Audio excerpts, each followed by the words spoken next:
What's up, everybody? It's Friday. Welcome to Man Up Friday with Mike, your mentor.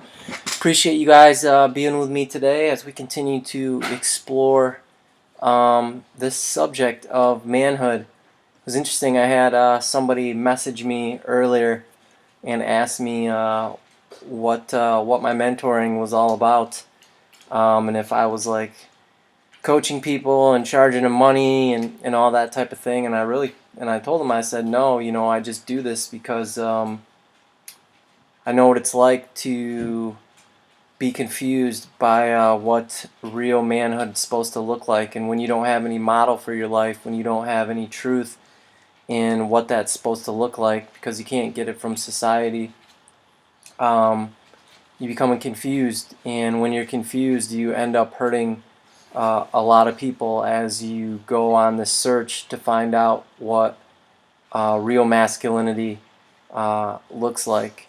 And there's all these misconceptions, right? There's all these different things, because you could be in a room with 5 different guys and you could ask every single one of them, when did you first become a man? And you're going to get a multitude of answers. It's when I got in my first fight. It's when I slept with my first woman. It's when I turned 21, when I drank my first beer. All these things, because especially in Western society, there is no rite of passage. There is no actual marker of a boy transitioning into manhood. And that can be pretty scary, especially if you're like me and you grew up in a fatherless home. So welcome if you're new to this page and what I'm doing. I appreciate you tuning in. And this is really part of my life calling, is to just help present this information in effort to challenge you and what your thoughts are about manhood, or what you think you know. And this really comes from a lot of places, but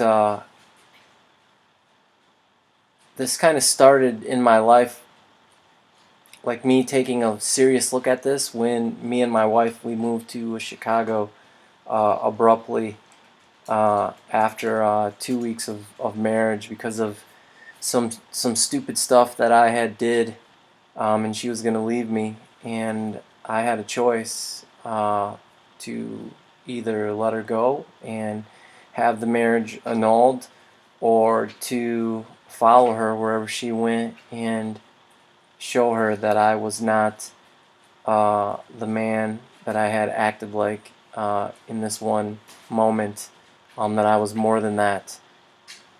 So whatever you believe, right or wrong, that's what I chose to do.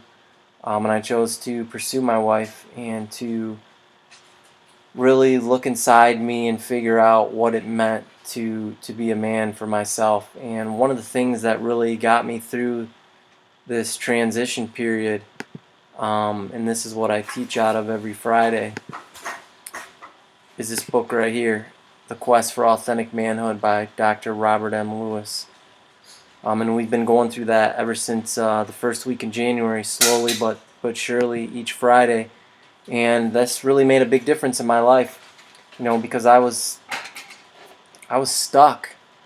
I didn't know if I wanted to be married, didn't know really who I was anymore, didn't know really what I wanted to do with my life. I was just floating along, and I was really waiting for somebody to come alongside me and say, hey man, let me show you a better way, or let me give you some things to think about that might wake you up inside, and get a hold of you and have you think differently about what you know.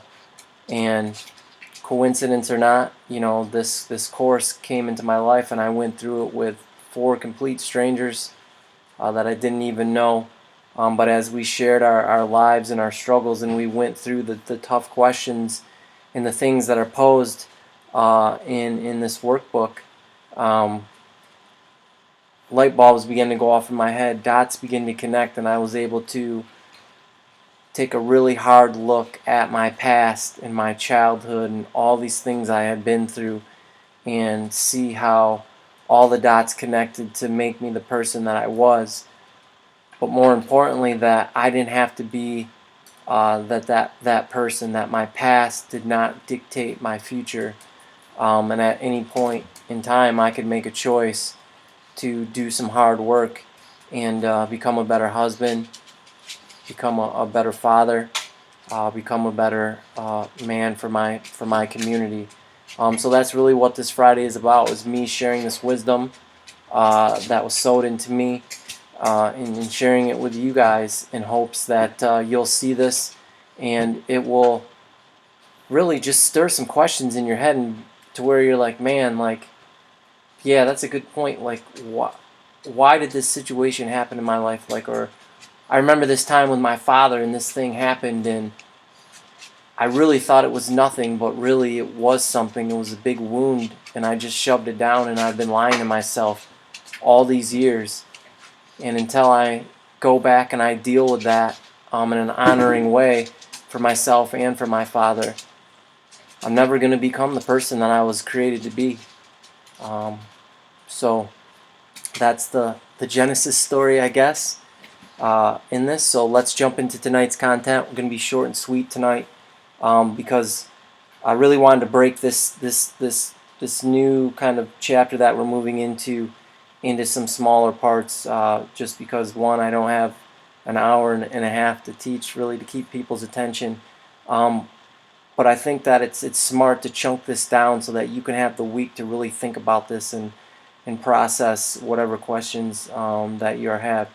And if you're under the impression that this isn't life-changing or can't be life-changing, other than my testimony and my story, tell you what, I get hit up from guys every single day about the stuff that I'm talking about on here, and how it's really forcing them and encouraging them to take a hard look at their life and to ask some good questions. Not to say that I got all the answers, not to say that this series that we're going through has all the answers, but you don't know what you don't know, and none of this stuff is taught in school. And unless you purposely seek this out, right, or it falls in your lap, you're not going to really think about it. You're not going to know where to turn, what to question. So this is like having the roadmap, if you would, into authentic manhood. So here we go. Let me share my screen with you, and we'll get going here with tonight's presentation. Right. So, a biblical definition of manhood, part 1. And in the last couple of weeks, we've been kind of talking about the book of Genesis in the Bible, and why Genesis, right? Like, out of all the religious books, you have this Bible. Well, why that? Because I think it's an interesting, whether you believe it's true or not, or you believe it's a myth, I think it's interesting, right? The principles that are laid down in the book, and how it speaks directly to masculinity, and to manhood, and how those things came about, and how when we look at this model, it gives us something to aim for. And I think that it's one of the best models that there is. Actually, I think it is the best model that there is. But I'm not here to persuade you, convert you, convince you. I just want to present this information to you. And there was this group in the Bible. They were called the Bereans, and they questioned everything. They never took anything at face value. And that's how I would hope that you would be, is that you question everything and you don't take things at face value of what I'm saying. But if something piques your interest, that you would take it upon yourself to drill down in that further, and to discover whatever truth lies there for yourself. And I believe that when you do that, you will find that truth. So, I threw up a little collage here because growing up like this, these were the pictures of manhood presented in society, and presented in entertainment across, a bunch of different genres. So up in the left-hand corner, for all you young bucks, that's my man Dirty Harry, Clint Eastwood, back in his, I guess you could say, his heyday. And then in the middle, we got the Iron Man himself, Arnold Schwarzenegger.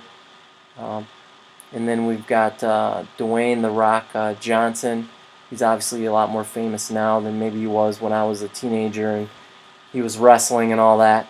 And then we got arguably the greatest basketball player ever. Sorry, all you LeBron fans, Michael Jordan. And then we've got a guy who, for a lot of men, epitomizes, I guess, what it means to be a man. You know, that never give up type spirit, that do whatever it takes, that no quit, and that's Rocky Balboa, aka Sylvester Stallone. And these were kind of the models of. There were more, but these were some of the models of manhood that I had growing up in my life. And you know what society teaches you that manhood is like, right, have this perfect body. You know, you go back to Dirty Harry. Like, if you want something, you go out and you take it. You know, doesn't matter what's in your way. You know, whatever it takes, right? And then you know, Michael Jordan, right? Like, he was the ultimate winner, right? Every guy wants to be a champion. Every guy wants to feel like a winner. And then you had Rocky Balboa, who was also another winner, and he was the classic underdog, the classic hero's journey, the nobody who went on to be somebody. Um, uh, you know, everyone wanted to be like him. Everyone wanted to know the champ, and he put himself through hell to do that. And I think those are all themes that resonate with us as guys, and we've grown up around this, and those things continue on to today. So that's why I kind of picked that collage.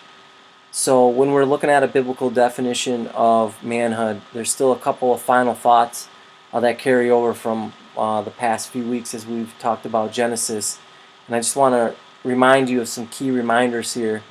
And that's men were created by God to be social and spiritual leaders, right? This is a calling that we have on our life, and I've talked about, I don't know how many times now, that leadership is a gift, and different people have different levels of that leadership gift, and it's our job to develop whatever gifts we've been given.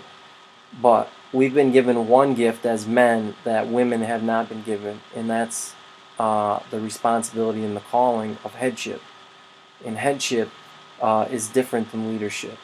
And I've talked about the past of what headship means, and headship really embodies honor. It embodies sacrifice.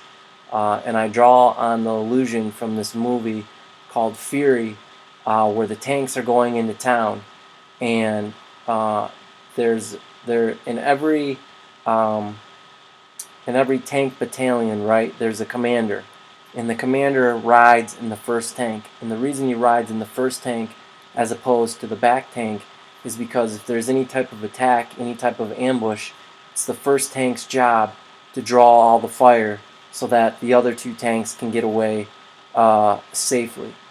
And the commander, you know, just like a good commander with a ship, you know, he goes down. He's the first one in the battle, and that's a picture of what headship is supposed to look like in our families as men.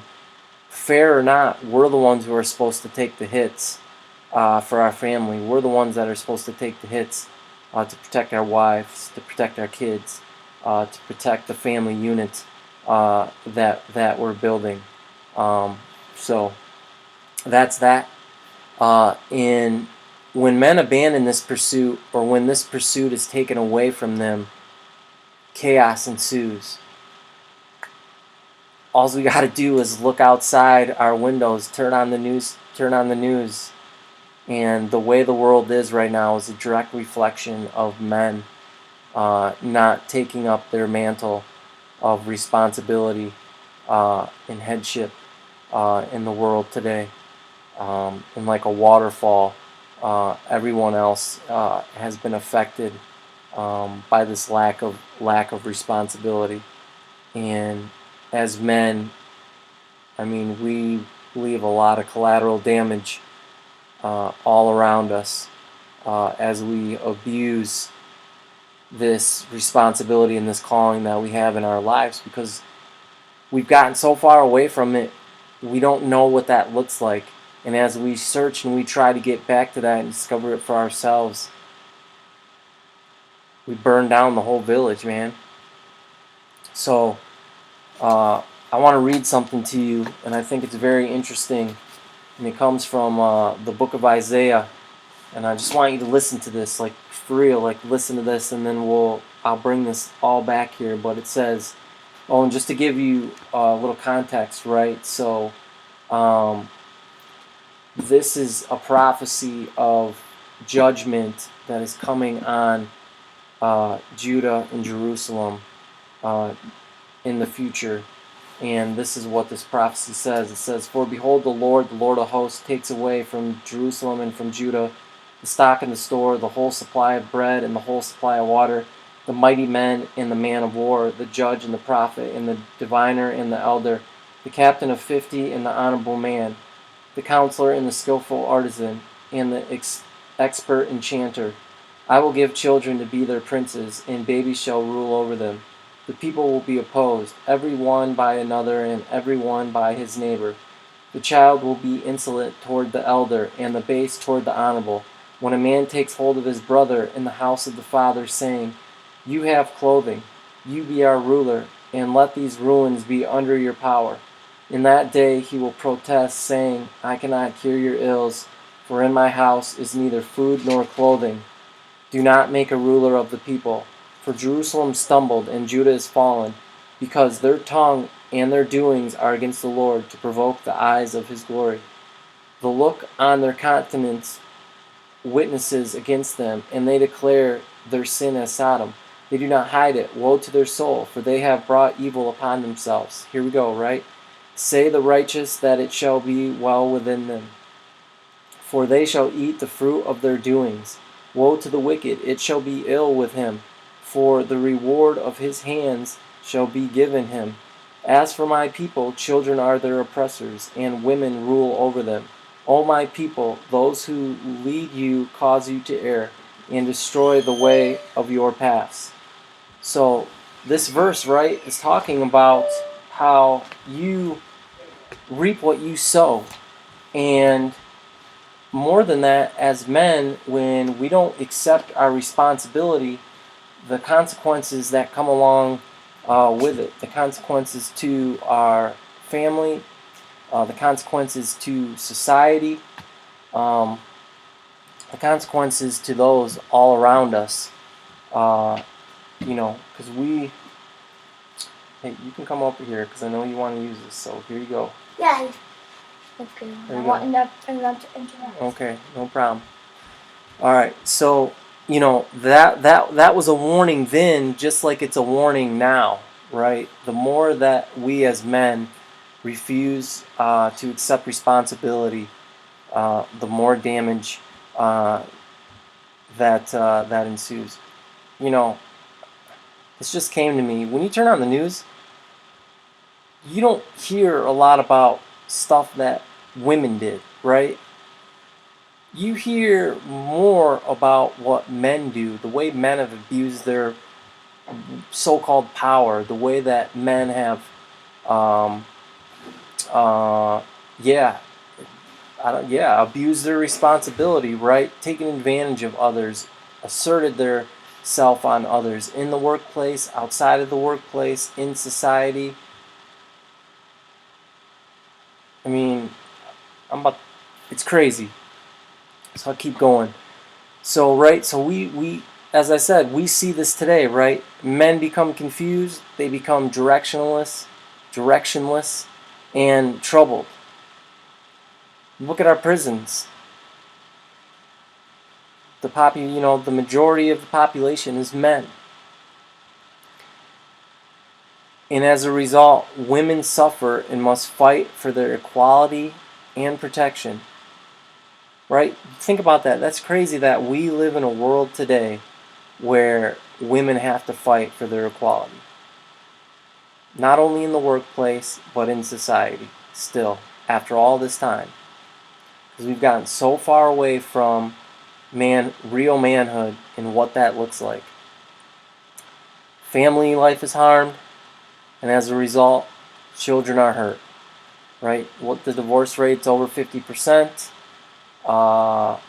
I can't remember. I went over this in like one of the first weeks. I'd have to pull it back up, but the percentage of kids that live in a single family home today, the majority of those homes are single mother homes. You know, it's just sad. It really is. You know, it's crazy, and all because us as men have lost our way. As a whole, we've lost our way. That's why we're here, right? We're trying to find our way back, and that's what this is part of. So, the last thing is society becomes troubled because men forfeit their responsibilities. Don't need to beat that horse again. So, number 2, the male leadership of Genesis is not natural, but supernatural with specific responsibilities. You know, and this goes back to that gifting, right? Women can be just as equally gifted in leadership as men can be, because that's a gift from God. But once again, men, we have a higher responsibility because we're called to headship. And in that headship, you know, is honor, is courage, is the opposite of passivity.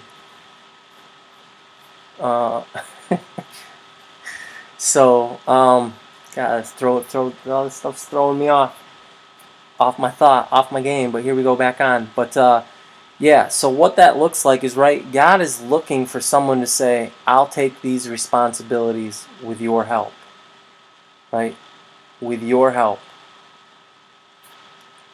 And furthermore, what that looks like is, one, a will to obey. A will to obey what is right, what is good.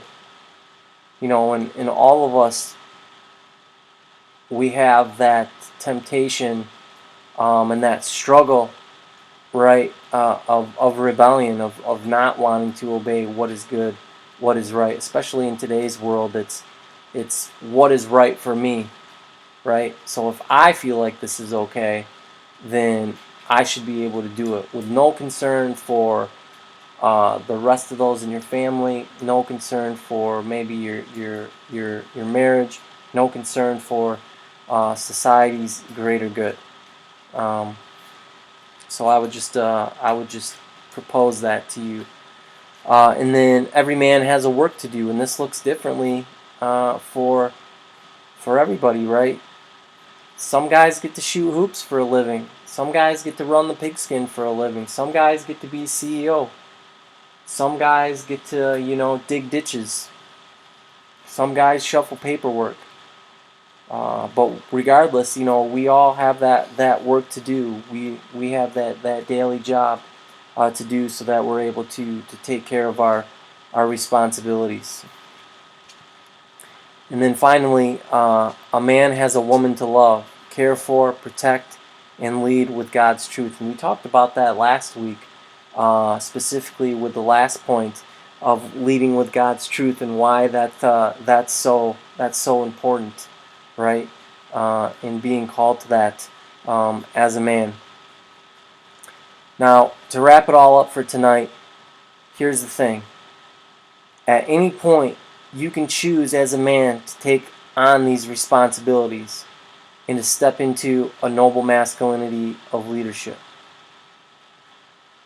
Probably out of those three, the one that I struggle with the most is a will to obey. Sometimes I just get in these ruts where I want to be rebellious, and I don't care what. For me, it looks like it I just want to be rebellious. I want to look at what I want to look at. I want to watch what I want to watch. I want to stuff my face with what I want to stuff my face with, right? All discipline goes out the door. And when I find myself in those periods, the chaos starts to ensue in my own personal life. I start to get irritated and short with my wife and with my kids, and I'm just not myself. You know, get out of that routine, out of that that drive to live a noble life and to live a life of honor, not just for myself but for my family and for my wife. So that's it for tonight's teaching. I want to end up by just telling you guys something, reminding you guys of something. So last night I had a pretty crazy experience. If you didn't check my Throwback Thursday, and what that was is I saw somebody die right before me. I was playing basketball at this gym, and all of a sudden it got real quiet, and I don't even know what made me look. Maybe a whistle blew or something, but I looked over the court next to me, and this kid that I know, not good, but I mean I've seen him around. You play basketball enough, you get to know enough people. He was laying down on the floor, and there was just a few people like standing over him, wondering what was going on. And I I see somebody who's in need. I go try to do something about it. So I went over there and started talking to the other people, and we held his head up, and we were trying to get him to breathe, but he was unconscious. And after about 10 minutes, the paramedics got there, and they had to give him some CPR, and put this crazy machine on him that I'd never seen before, that administers the CPR, and compresses their chest for them. And then they had to put on the I don't remember what it's called, but the shocker, with all the pads, and they gave him about 3 or 4 good jolts, and praise God, he came back to life on regained consciousness. And he sat up and was obviously all confused and wondering what was going on. And I heard the paramedics trying to tell him that, hey, your heart stopped, and you were dead, and you need to lay back down, because we got to get you to the hospital. So I share all that with you to say that, just a reminder, like, life is not guaranteed to us. Your heart beats without you even having to think. Your lungs breathe without you even having to think. You do all these things unconsciously. And as a result, we take those things for granted because we don't have to do anything on our end to make them work. And I say all that to say, like, it's a gift every day that you get to wake up. So I would just encourage you, don't take it for granted, no matter how hard some of those days get, right? Or whatever you're facing. If you need help, if I could just listen or offer up some advice on whatever situation you're going through, I'm here. Send me a private message, and we'll arrange something. So that's it for tonight. Appreciate you guys being with me. Love you, and we'll see you tomorrow for the Saturday shout out. Have a good night.